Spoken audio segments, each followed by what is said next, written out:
सदगुरु कबीर बीजक साखी प्रकरण साखी 43। गोरख रसिया योग के मुए न जारी देह, मांस गली माटी मिली कोरी मांझी देह। सदगुरु कबीर कहते हैं, जो गोरखनाथ जी थे, इनके पहले ये योग के मर्मज्ञ हुए, वो सब सन्यासी थे। उन 9 योगियों के बाद जो विशेष प्रसिद्धि योग मार्ग के विस्तार की जो गोरखनाथ जी ने योग साधनाओं के द्वारा की है, ये पंथ गोरखनाथ जी के पंथ के नाम से चलने लगा और ये हठ योग के आधार पर चला। ये योग साधनाओं के बड़े रसिक थे, प्रेमी मर्मज्ञ हुए। इन्होंने लय, तारक, अनमस्क, सांख्य, लंबिका, कुंडली, हठ योग और राजयोग, इन 8 प्रकार के योगों का अभ्यास करके खूब रस लिया। अब यस लय योग में बस केवल श्वासा में लय लगाना, श्वास में रमे रहना, लय रहना। तारक योग जिस प्रकार से पिछले एपिसोड में मैंने कहा कि तारक योग में त्राटक आता है, बाहरी त्राटक, आंतरिक त्राटक, इनके आधार पर एकाग्र चित्त किया जाता है। फिर अनमस्क योग पर गोरखनाथ जी ने एक पुस्तक लिखी है पूरी। मन को अंतर्गति में लगाना, इनमें विभिन्न प्रकार की मुद्राओं के द्वारा मन को अंतर्मन किया जाता है। फिर सांख्य योग, कपिल मुनि जी का सांख्य योग। लंबिका योग में जीव को लंबी करते हैं। योगी एक अपनी क्रिया के द्वारा जीव को रोज लंबी करते हैं, खींचते हैं, नीचे का तंतु काटते हैं। फिर कुंडलिनी जागरण, लंबिका योग में उस जीव को ब्रह्मांड में ऊपर जो छिद्र है हमारे मुख में, अगर हम देखते हैं सामने मुंह फाड़ कर, तो सामने एक कौवा सा लटका हुआ दिखता है। उसके पीछे एक अंदर एक रास्ता है, वो रास्ता उसको भंवर गुफा भी कहते हैं। जीव को लंबी करते करते सबसे पहले उसके लिए जीव को लंबी की जाती है। जीव के अग्रभाग को नासिका से लगाया जाता है। यह प्रक्रिया जब पूरी हो जाती है, योगी जब अपनी नासिका को अपनी जीभ से छू लेते हैं तो समझ लेते हैं कि वो प्रक्रिया पूरी हो सकती है। उसके लिए रोज जीभ को लंबी करते हैं, खींचते हैं। फिर उस जीव को जब नासिका पर वो छू लेती है, तो उस जीव को उल्टा करके उस ब्रह्मांड में लगा देते हैं। तहाँ जो हमारे मुख में ये व्यवहारिक रूप से स्वतः अपने आप जो मुख में जो मीठा मीठा आता है, यही अमृत है। इस अमृत को रोजाना उस जीव को उल्टा कर जहां से टपकता है उसी जगह पर उस जीव को पहुंचाकर वहां से उसको चूसना, ये लंबिका योग है। फिर कुंडलिनी योग है।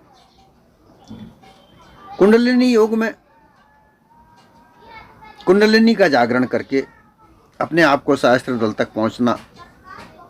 जो कमल बताए गए हैं, मूल कमल है, सठदल कमल है, नाभिक कमल है, हृदय कमल है, कंठ कमल है, आज्ञा चक्र है। इस प्रकार से चक्रों को छेदते हुए ध्यान के द्वारा सहस्त्र दल तक पहुंचा जाता है। फिर हठ योग है। हठ के द्वारा, हठ योग के ज्यादा रसिया थे। जो गोरखनाथ थे वो हठ योग के ही ज्यादा रसिया थे।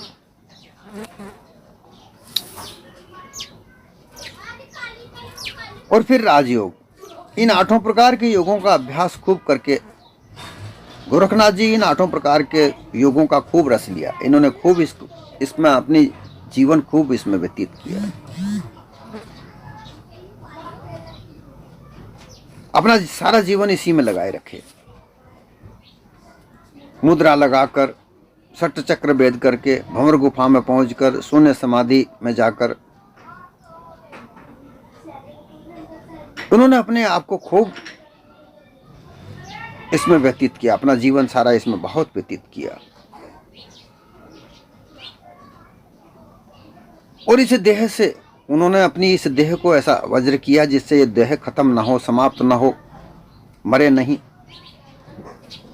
ये कभी ना जले ना गले, न वृद्ध हो, शक्ति कम न हो, इंद्रियां ना बिगड़े, सर्व कार्य काया अमर बनी रहे, अष्ट सिद्धि नौ निधि शक्ति सामर्थ्य प्राप्त हो। ऐसी इच्छा, वासना, दुराशा, मिथ्या भ्रम कल्पना को लेकर खूब मन लगा करके जीवन भर 84 बार कायाकल्प किया था। गोरखनाथ जी ने 84 बार कायाकल्प किया। ये कायाकल्प एक ऐसी वस्तु है, ऐसी क्रिया है जिसके द्वारा शरीर को हमेशा जवान रखते हैं, यौवन प्राप्त अपनी देह को बनाए रखते हैं, ये कभी जर्जर ना हो ऐसी स्थिति बनाए रखते हैं। अब ये कुछ जड़ी बूटियों से भी होता है और कुछ योग प्रक्रिया से भी होता है।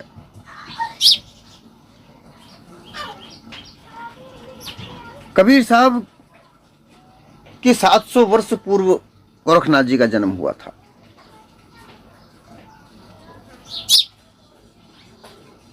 अब उनके लिए बहुत सारी भ्रांतियां डाल रखी हैं कि वो गोबर से पैदा हुए थे। ऐसा कुछ नहीं हुआ। इसका अर्थ ऐसा होता है कि वो वहां जहां जन्मे थे वहां वो गौशाला में रहा करते थे और ब्राह्मण के परिवार से ही थे, ब्राह्मण के यहाँ ही जन्मे थे। परंतु गोरखपंथ को चलाने के बाद उनके अनुयायियों ने उस भ्रांति को इस तरीके से फैलाया कि मच्छंदरनाथ ने किसी को भभूति दी, वो भभूति उस महिला ने गोबर में फेंक दी और वो वहां से पैदा हुए। ऐसा कभी होता नहीं है। गोबर से पैदा होने का तात्पर्य था कि उनके वो गौशाला में सेवा करते थे और गोबर फेंकने का कार्य करते थे और इसी वजह से उनका गोरक्ष नाम हुआ। गोरख नहीं, गोरक्ष कहते थे उन्हें। वो गौओं की सेवा करते थे और गोबर साफ करते थे, गोबर फेंकते थे उठा उठा के गाय गौओं के नीचे से, इसलिए उनका नाम गोरक्षनाथ हुआ। और नाथ संप्रदाय गोरखनाथ जी ने ही निर्माण किया। ये देह 700 साल वर्ष तक उन्होंने इस देह को कायाकल्प करके 84 बार कायाकल्प करके इसको वज्र देह बनाया, सर्व सामर्थ्य सिद्ध बनाया।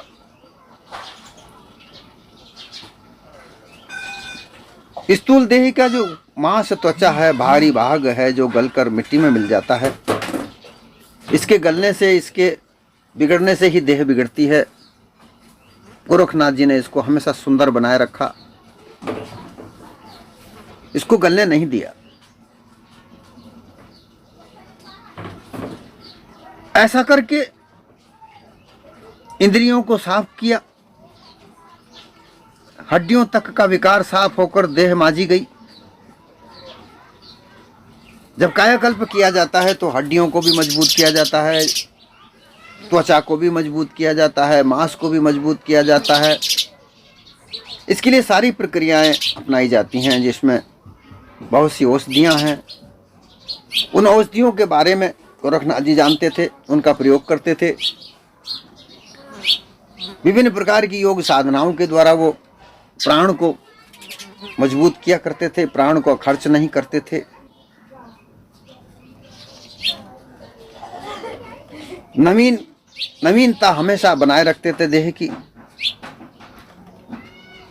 तो योग के रसिक वो रहे,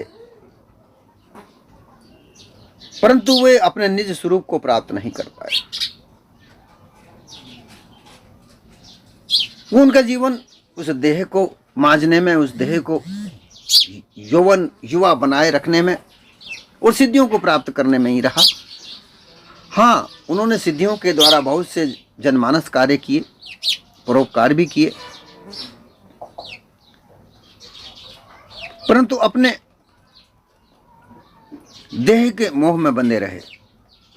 देह को अमर बनाने के लिए वो उसी प्रक्रिया में लगे रहे। अपने निज स्वरूप, चेतन स्वरूप का बोध उन्हें नहीं हुआ और उसी प्रकार उनकी भ्रम भूल कल्पना का भव बंधन उनसे नहीं छूटा। 84 बार काया कल्प करने के बाद भी क्या काया अमर रह हो सकती है? ऐसा हो ही नहीं सकता। ये एक प्रक्रिया है जो गोरखनाथ जी अपना रहे थे। 84 बार उन्होंने अपनी काया कल्प करके उस देह को यौवन युक्त रखा, परंतु ऐसा कुछ नहीं हुआ। एक आयु पूर्ण होने पर अंत में एक दिन गोरखनाथ जी आदि योगियों की भी मृत्यु हुई। ऐसे कितने ही योगियों की मृत्यु हुई है, गोरखनाथ जी की भी हुई।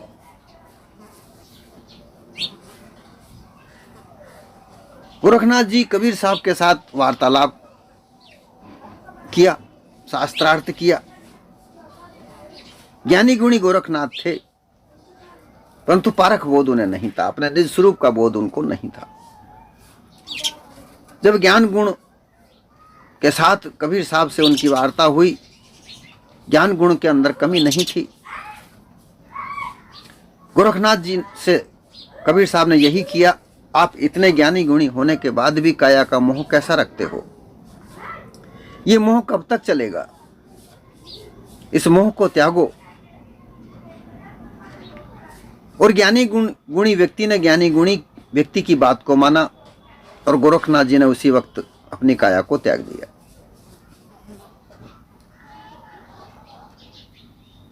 जो देह चाहे वो योगी की हो, चाहे ज्ञानी की हो, चाहे भक्ति की हो, किसी की भी हो, 10 अवतार जिन्हें कहा जाता है, उनकी देह भी समाप्त हुई, सड़ गलकर मिट्टी में मिली, विनाश को प्राप्त हुई। और ज्ञान गुण के आधार पर जो मिथ्या मानिंदियां हैं, उन मिथ्या मानिंदियों के आधार पर यह जीव आवागमन में गया। क्योंकि जब तक ये देह रहते हुए जैसी हम संगत करते हैं वैसा ही हमें आभास होता है, और उस आभास का भास मन हमें पहुंचाता है, चेतन जीव तक पहुंचाता है, और जीव से उसी का अध्यास बनता है। उसी के द्वारा उसके अंदर बीज गुण प्राप्त होते हैं, उन्हीं के आधार पर वह आवागमन को प्राप्त करता है। क्योंकि हजारों साल से ये कहता, सभी शास्त्रों में लिखा हुआ है कि जीव अजर अमर है। जीव अजर अमर भी बताया गया, और फिर उसके साथ में यह भी जोड़ा गया कि ये आवागमन के चक्र में अगला जन्म प्राप्त करता है, पिछले जन्म से आता है, अगला जन्म प्राप्त करता है। इसकी यात्रा जन्म मरण की यात्रा से कभी समाप्त नहीं होती है। जैसा कर्म करता है वैसा ये प्राप्त करता है। ये एक काल्पनिक कहानी उन शास्त्रों के द्वारा जब इसको प्राप्त होती है, और ऐसी कहानियों ही उनको पढ़ने को मिलती है, चाहे भागवत कथा हो, रामायण हो, महाभारत हो, पुराण हो, उपनिषद हो, उनमें सब में वेदांत योगी सबको यही कहानी सुनने को मिलती है कि यह जीव अजर अमर होते हुए भी आवागमन में जाता है। इसके कर्म जैसे ये करता है, उसके वैसे ही कर्म अगले जन्म को प्राप्त होते हैं। पिछले जन्म का कर्म इस जन्म में प्राप्त हुए हैं। ऐसा कहकर इसको भ्रमित रखा जाता है और उस ब्रह्म में योगी भी होते हैं। गोरखनाथ जी को भी वही संस्कार प्राप्त हुए। अगली मानिंदियां आगे से जो चली आ रही हैं, देखिए यहाँ जो मानिंदियां हैं, जो मान्यताएं हैं, वो आगे से ही चली जा रही हैं। ऐसी ही मान्यताएं बनी हुई हैं कि यह जीव अपने कर्मानुसार जीवन जन्म मरण को धारण करता है। वही धारण की जाती है, उसी के आधार पर इसका बीज गुण बनते हैं और उस बीज गुण के आधार पर कितना ही बड़ा ज्ञानी विज्ञानी हो, कितना ही बड़ा योगी हो, वो अपने आप को ऐसा ही मानता है और अंत में उसकी धारणा वही बनती है उसका, जब यह देह छूटती है, क्योंकि यह देह सबकी छूटी। कितने ही बड़े बड़े विज्ञान वेदांत हुए,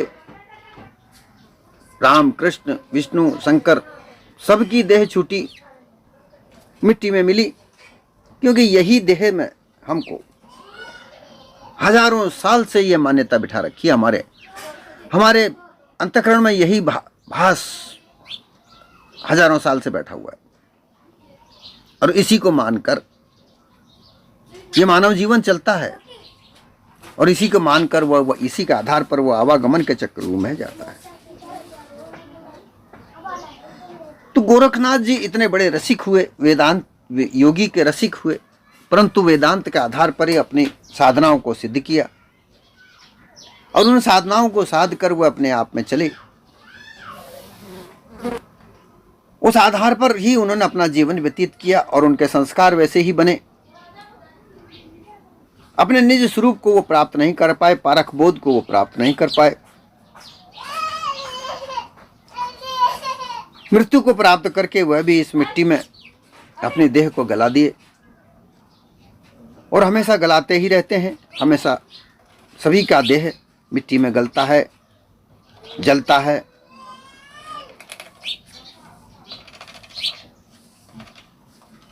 इस कारण से सदगुरु कबीर यह कहते हैं कि अपने निज स्वरूप को प्राप्त करने के बाद ऐसी अवस्था आवागमन की नहीं बनती।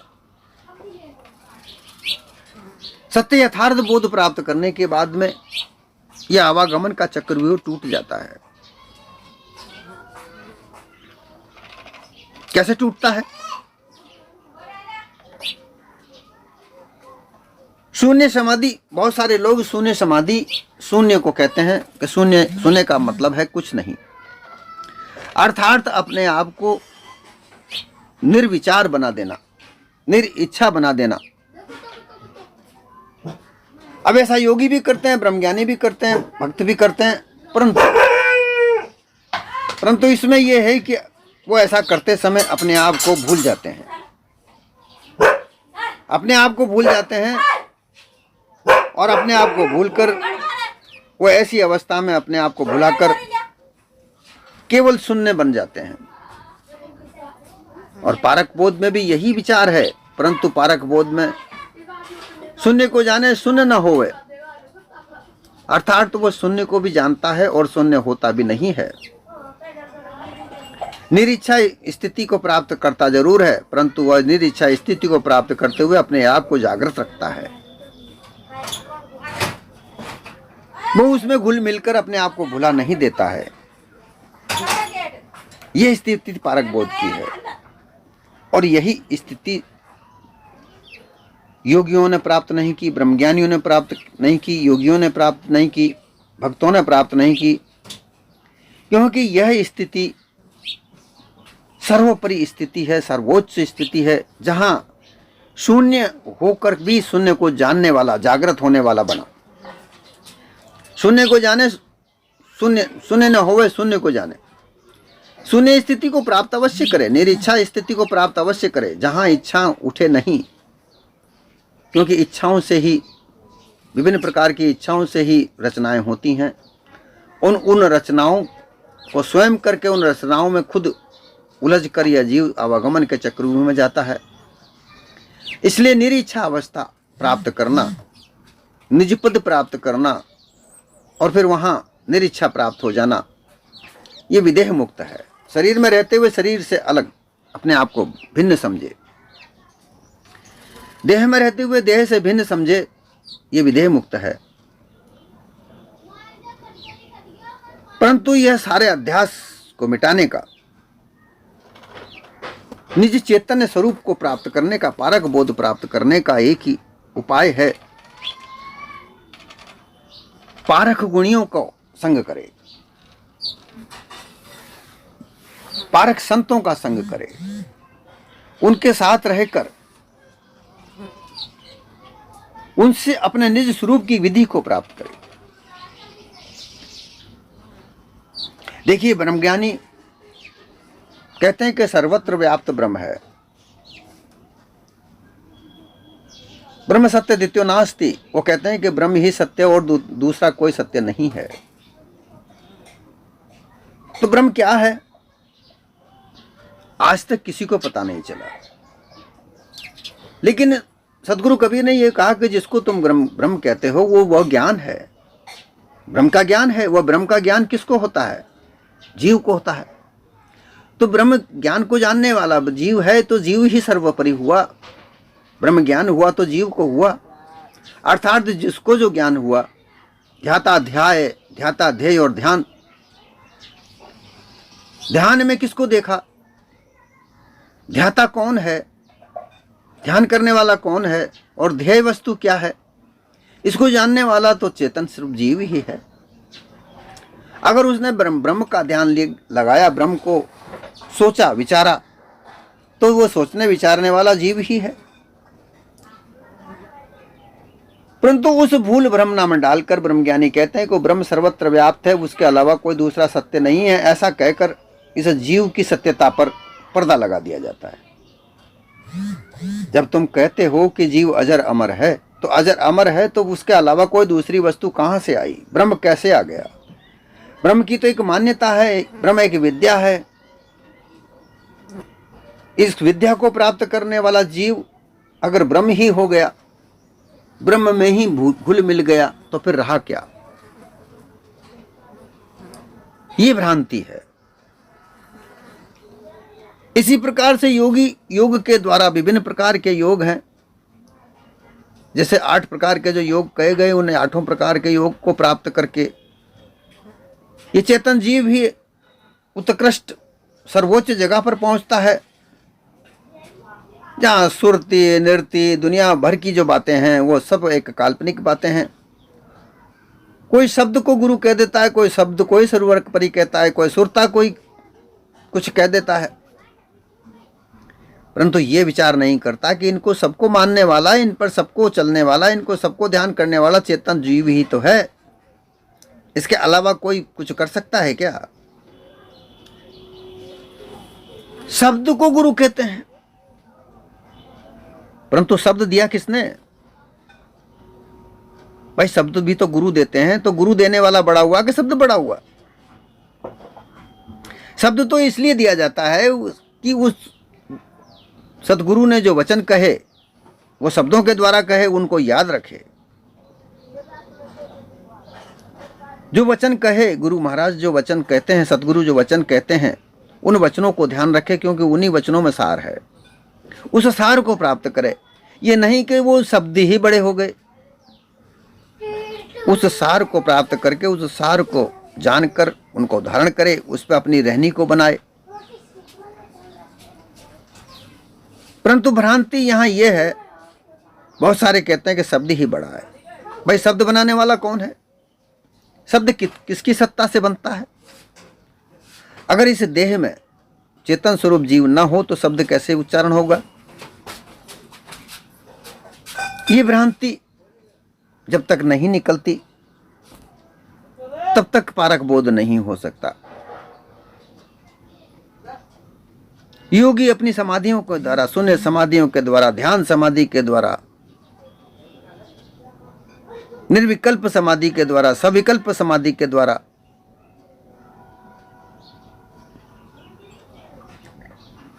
सब किसी अन्य को प्राप्त करते हैं, उसको प्राप्त करने की कोशिश करते हैं, क्योंकि उनको ऐसा ही पढ़ाया जाता है कि वह परमात्मा सर्वोच्च है, वही इस जगत की रचना करता है,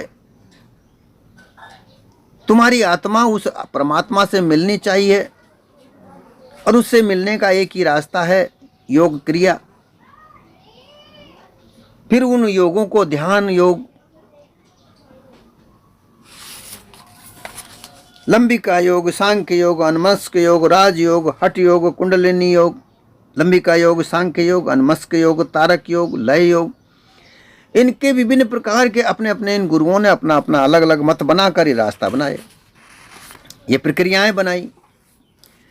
उन प्रक्रियाओं में अपने अपने शिष्य जिस प्रक्रिया से जिस गुरु के शिष्य हुए वह वही प्रक्रिया अपनाता है और उन्हीं के साथ में वो अपनी प्रक्रियाएं पूरी करता है और उस प्रक्रिया को पूरी करते हुए भी वो जो इष्ट बताया जाता है वो उसका ही ध्यान करता है और उस ध्यान में वो मग्न हो जाता है, अपने आप को भूल जाता है, अपनी जागृति को वह भूल जाता है और गफलत को प्राप्त करता है।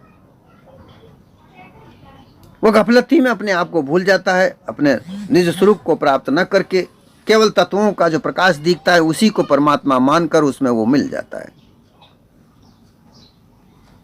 भक्त भी इसी प्रकार से किसी मूर्ति के ऊपर ध्यान लगाता है, तारक योग करता है और वह भी इसी तरीके से काल्पनिकता में उलझकर अपने आप को भूलकर अपने से अलग किसी कर्ता को मानकर अपना पूरा जीवन व्यतीत करता है। अब ये इतनी सारी योगियों की, ज्ञानियों की, भक्तों की जो प्रक्रियाएं हैं ये जीवन में कहीं काम नहीं आती। लोग इनको बताकर वो कह देते हैं कि तुम मुक्त हो जाओगे, मरने के बाद मुक्त हो जाओगे, लेकिन वह जीवित तो कभी मुक्त नहीं होते, वह जीवित कभी मुक्त नहीं होते। मरने के बाद मुक्ति की दिलासा, फिर मरने के बाद क्या पता कि वो मुक्ति हुए कि नहीं हुए, क्योंकि ऐसा कहा जाता है कि जिसका ध्यान जिस जगह पर लगा रहता है, इस देह से प्राण निकलने के बाद जैसी वृत्ति बन जाए, जिस जगह ध्यान चला जाए वो वही उसकी धारणा बन जाती है। ऐसा करके वह आवागमन के चक्र में उलझ जाता है, मुक्त हो ही नहीं सकता।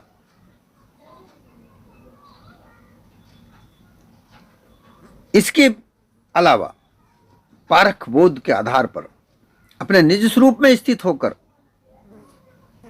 अपने निज स्वरूप को प्राप्त करके उसमें स्थित होकर निर्विचार निरिच्छा हो जाने के बाद उसकी सूरत वो कहीं नहीं जाता, उसके ध्यान कहीं नहीं जाता, अपने आप में ही स्थित हो जाता है।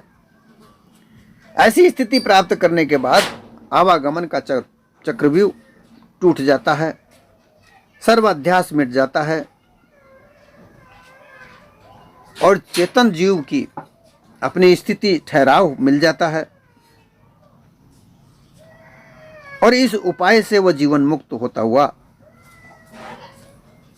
आवागमन के चक्रव्यूह में से निकल जाता है। इसलिए सदगुरु ने कहा कि गोरख रसिया योग के मुए न जारी दे और मांस गली माटी मिली कोरो माजी दे। गोरखनाथ जी ने बहुत बड़े विद्वान थे, योग के रसिया थे, उनके नाम से नाथ पंथ का निर्माण हुआ, हठ योग का बोलबाला हुआ। गोरखनाथ जी हठ योग के आचार्य कहे गए, परंतु उन्होंने हठ योग के द्वारा अपनी देह को ही माजी, उस देह को ही पवित्र किया, इस देह को ही हमेशा युवा रखा, गलने नहीं दिया। 84 बार इस देह का उन्होंने मंजन किया, देह को कल्पित किया, युवा बनाए रखा। ऐसी अवस्था होने के बाद भी उनका देह छूटा। अगर ये पूरा ध्यान वो अपने आप को जानने में लगा देते, अपनी परख में लगा देते, तो उससे ज़्यादा वो कल्याणकारी कार्य कर सकते थे। योग के रसिया होने के बाद में भी उनकी देह मिट्टी में मिली।